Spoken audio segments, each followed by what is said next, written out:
नमस्कार. मी ॲस्ट्रो स्मितागिरी. सोमवारी 2 मार्चला आपल्याकडे होळी पौर्णिमा आहे पहा. आणि पेपरमध्ये बऱ्याच उलटसुलट वार्ता येत आहेत. कारण 3 मार्चला ग्रहण आहे. मग होळी कधी करायची हा संभ्रम बऱ्याच लोकांच्या मनामध्ये. आपण सगळेजण दाते पंचांग वापरतो. मग दाते पंचांगामध्ये धर्मशास्त्र याप्रमाणे आणि धर्मसिंधूप्रमाणे जे विश्लेषण दिलेलं आहे त्याप्रमाणे आपण होळीचं प्रज्वलन करू शकतो. आता होळी 2 तारखेला सुरू होणार आहे पहा.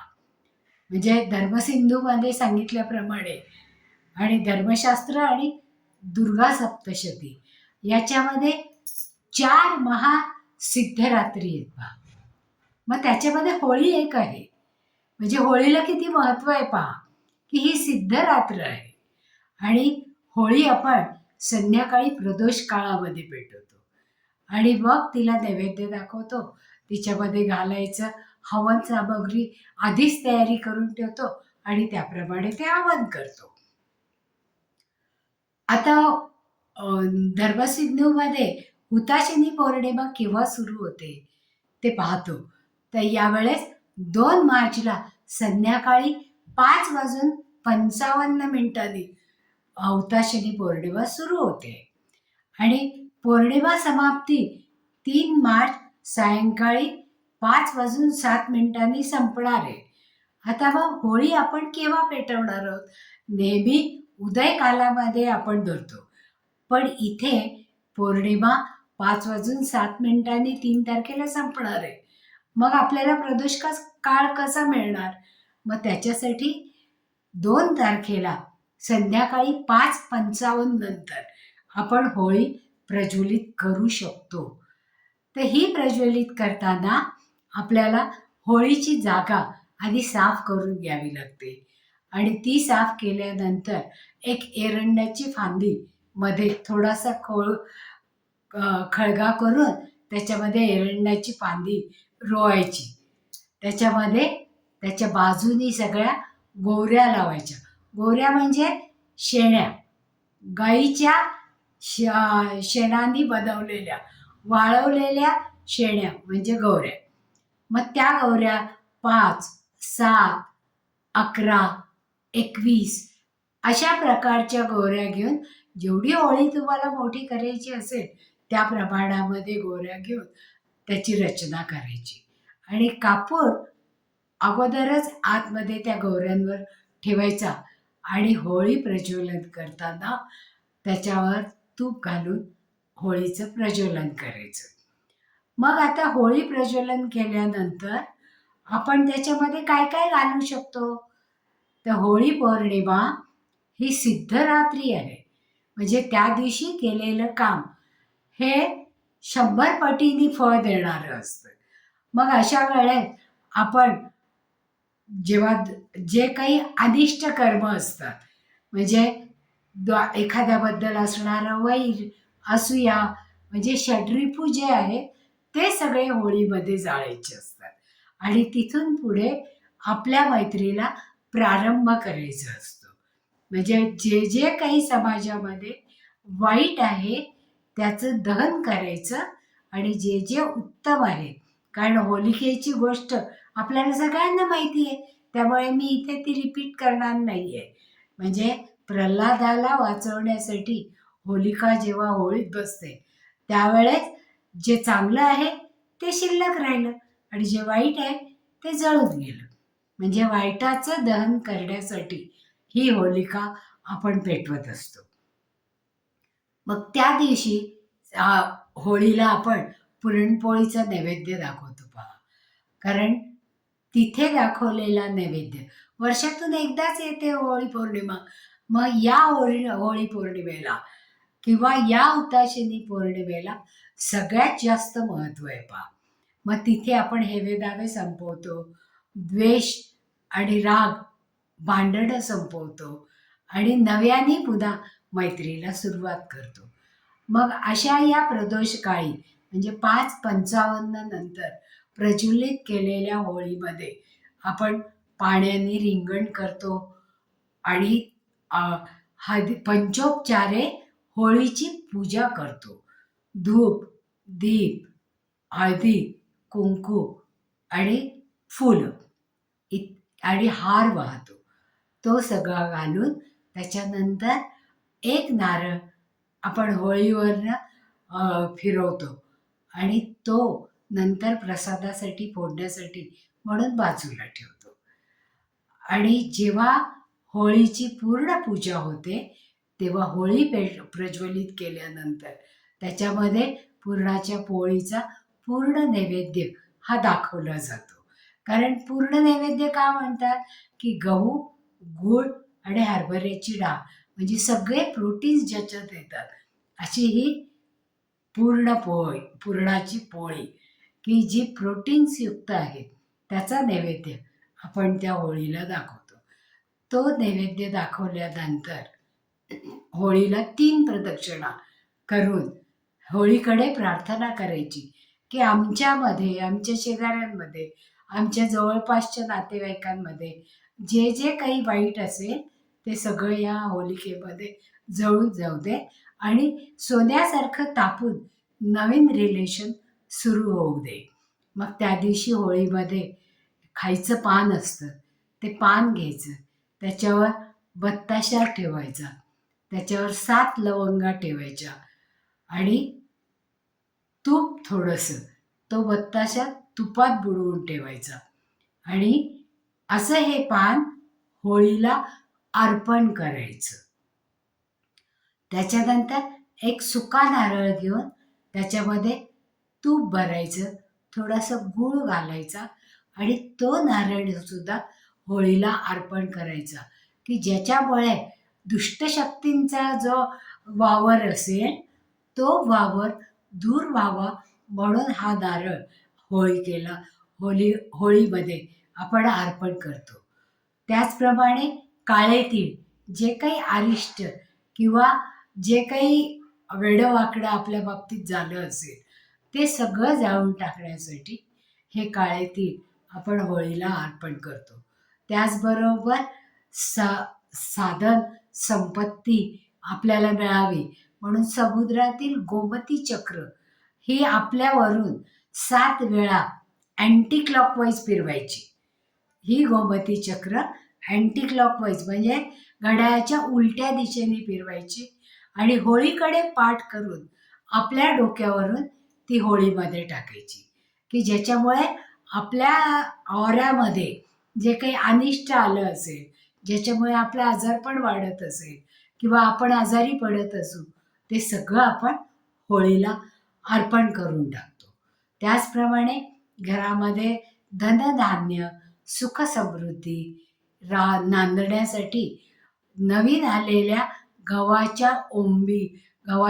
ओंब जी मोठी असते, लोंबी म्हणतो आपण त्याला, ती लोंबी होलिकेमध्ये अर्पण करायची ज्याच्यामुळे नवधान्य आपण होळीला अर्पण केलं असं होतं आणि आपल्या घरामध्ये धनधान्य भरपूर राहतं आणि सुखसमृद्धी नांदते.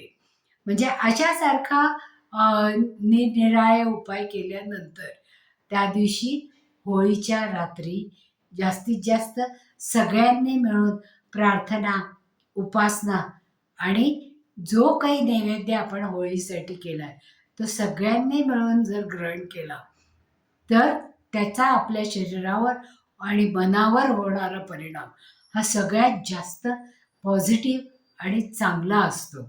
मग अशा या होलिकेला प्रार्थना करायची की फक्त आमच्या घरातलंच नाही, कुटुंबातलंच नाही, तर आमच्या गावातलं, आमच्या शहरातलं, आमच्या राज्यातलं सगळं जे काही दुष्ट प्रवृत्ती किंवा अनिष्ट जे जे काही असेल ते होळी माते तुला आम्ही अर्पण करत आहोत. आणि ते अर्पण केल्याने सगळा व्यवस्थित, सगळ्यांना सुख, समृद्धी, आरोग्य, जे लोक आपल्या घरामध्ये आजारी असतात किंवा दीर्घकाळ आजारी असतील अशा लोकांसाठी एक नारळ घ्यायचा ज्याच्यामध्ये पाणी आहे असं, त्याच्यावर स्वस्तिक काढायचं आणि त्याला धूप दीप दाखवून त्या व्यक्तीच्या अँटी क्लॉकवाईज तो नारळ 7 वेळा फिरवायचा आणि तो नारळ होलिकेला अर्पण करायचा, ज्याच्यामुळे त्या व्यक्तीचं आजारपण हे दूर होतं आणि ती व्यक्ती आरोग्य संपन्न बनते. म्हणजे हे उपाय आपल्याला वर्षातून एकदाच, ज्या दिवशी होळी असते त्या दिवशी करता येते.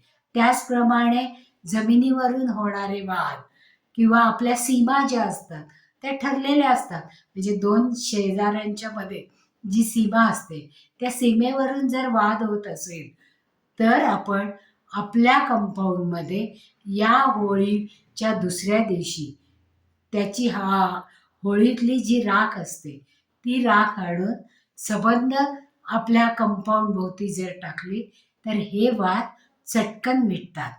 कारण होळी एकदाच झालेली असते आणि जी सगळी निगेटिव्हिटी म्हणजे जे काही वैर भांडण हे सगळं आपण होलिकेला अर्पण केलेलं असतं. त्याच्यामुळे त्यातली जी राख आहे त्या राखेने हे सगळे दोष निघून जातात आणि सीमेवरून होणारे वाद हे संपतात. त्याचबरोबर आपल्याकडे अशी प्रथा आहे पहा, की दुसऱ्या दिवशी त्या होळीच्या पाण्यामध्ये त्या होळीच्या राखेवर पाणी गरम करायचं आणि त्यांनी सगळ्या लहान मुलांना अंघोळ घालायची आणि ती अंघोळ घालायच्या अगोदर होळीतली गोऱ्यांची जी राख आहे ती शरीराला लावायची अंगाऱ्यासारखी, की ज्याच्यामुळे उष्णतेचे रोग, कारण पुढे उन्हाळा येणार असतो पहा, म्हणजे हीट वाढते, ती हीट कमी करण्यासाठी या होळीवर गरम केलेलं पाणी आणि त्या होळीतल्या राखेने सबंध जेव्हा लेपन करून अंघोळ घालतो त्यावेळेस तो उन्हाळा मुलांना अजिबात बाधत नाही. म्हणजे पहा, शास्त्र आणि सायन्स हे किती एकमेकांच्या हातात हात घालून आलेले आहे. कारण पुढे येणाऱ्या उन्हाळ्याचा त्रास होऊ नये, कारण थंडी आणि उन्हाळा याच्या बॉर्डरवर आलेली ही होलिका असते. म्हणजे होळी त्यावेळेस येते. म्हणून एक ऋतू संपून दुसरा ऋतू जेव्हा सुरू होतो त्यावेळेस सेन्सिटिव्ह वातावरण असतं. त्या सेन्सिटिव्ह वातावरणामध्ये आपली प्रतिकार क्षमता चांगली राहावी म्हणून यासारख्या गोष्टी करणं आवश्यक असतं. आता होळीच्या नंतर 3 तारखेला पहा, की हुताशिनी पौर्णिमा संपल्यानंतर चंद्रग्रहण आहे. 3 तारखेला चंद्रग्रहण सुरू होणार आहे पहा. मग ते ग्रस्तोदित चंद्रग्रहण भारतामध्ये दिसणार आहे. त्यामुळे त्याचे वेध पाळणं आपल्याला गरजेचे आहे. कारण ग्रस्तोदित म्हणजे काही भाग हा चंद्राचा ग्रहणाने व्यापला जाणार आहे. मग त्याचा स्पर्श हा 3:20 होणार आहे. त्यांचं मिलन संमिलन म्हणतात 4:34 होणार आहे आणि ग्रहणाचा मध्य हा 5:04 आहे आणि ग्रहण हळूहळू कमी होतं त्याला उन्मिलन म्हणतात पहा. ते 5:33 होणार आहे आणि मोक्ष हा 6:48 होणार आहे. मग आपण हा वेळ 3:20 अगोदरपासून म्हणजे स्पर्श काळापासून मोक्ष काळापर्यंत पाळणं आवश्यक आहे. कारण आपल्याकडे दिसतो चंद्रग्रहण दिसणार आहे, मग ते ग्रहण दिसताना त्याचा वेध पाळणं आवश्यक असतं. पण आजारी लोक किंवा गरोदर स्त्रिया यांना मात्र हे ग्रहण पाळण्याच्या काही सीमा कमी झालेल्या आहेत. म्हणजे ग्रहणामध्ये खायचं नाही, कारण जे काही बॅक्टेरियाज वाढतात ते त्रासदायक असतात. म्हणून ग्रहण काळामध्ये आपण तुळशीपत्र आणि दर्भ घालून ठेवतो, की ज्याच्यामुळे ते बॅक्टेरियाज वाढत नाही. अन्न त्यावेळेस आपण ग्रहण करत नाही.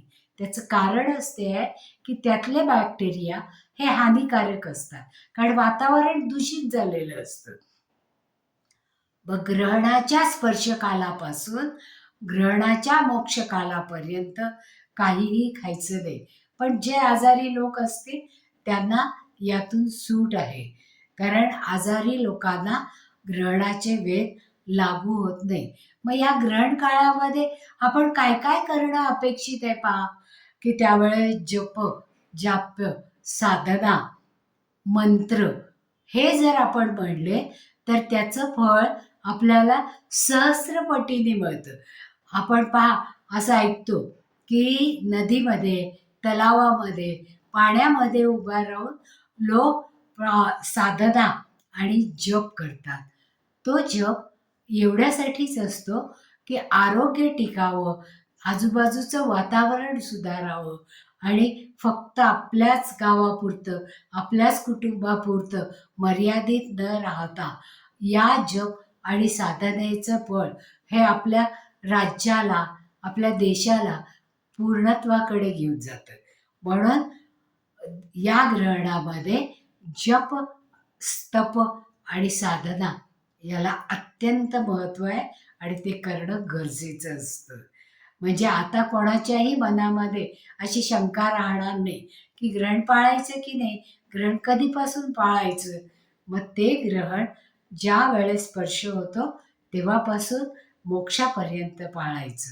म्हणजे ही सगळी माहिती आपल्याला शास्त्रीय दृष्टिकोनातून माहीत असायला हवी म्हणून सांगितली. आवडली असेल तर लाईक करा, सबस्क्राईबही करा आणि हीच माहिती तुमच्या मित्रमैत्रिणींपर्यंत पोचवायची असेल तर जरूर पोचवा, कारण ही महासिद्धरात्र सगळ्यांपर्यंत पोचली पाहिजे आणि त्याच्या उपाययोजना सगळ्यांनाच करता यायला पाहिजे. धन्यवाद. पुन्हा भेटूया. आणि तुम्हाला जर काही शंका असतील तर तुम्ही जरूर आम्हाला मेसेज करा. आम्ही तुमच्या शंकांचं निरसन करू.